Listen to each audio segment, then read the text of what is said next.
ఈ total position censor దీనివల్ల fuel తక్కువ ఉండటం వలన కంప్లైంట్ వచ్చింది. జర్కింగ్ బండి పెట్రోల్ అయిపోయినట్టు గుద్దుకోవటం, వెనక్కి ముందుకి ఒక్కోసారి ఒక్కసారిగా రేజ్ అవటం అలా కంప్లైంట్ వచ్చింది.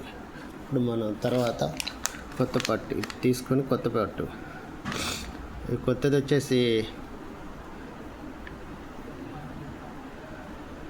1060 రూపాయలు పార్ట్ ఉండిద్ది.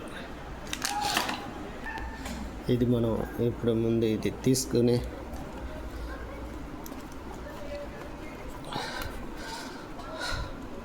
స్క్రూ లోడ్ తీసుకుని స్క్రూలు ఉంటాయి, స్క్రూ లోడ్ తీసుకోవాలి.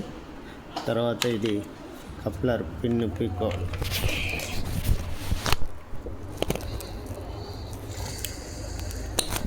పీక్కొనేసి ఈ బెజ్జం లోపల రెస్ట్ అనేది ఉండేది కానీ వస్తుందో లేదో ఈ రెస్ట్ అనేది క్లీన్ చేసుకోండి.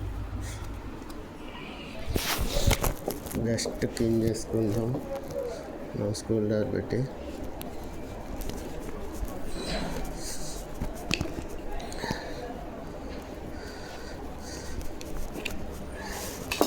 ఈ మ్యాగ్నెట్ అనేది ఇక్కడ మ్యాగ్నెట్ వస్తుంది. ఆ మ్యాగ్నెట్ ఉంది కదా, ఏ మ్యాగ్నెట్ అయితే వచ్చిందో ఆ మ్యాగ్నెట్టే వేసుకోవాలి.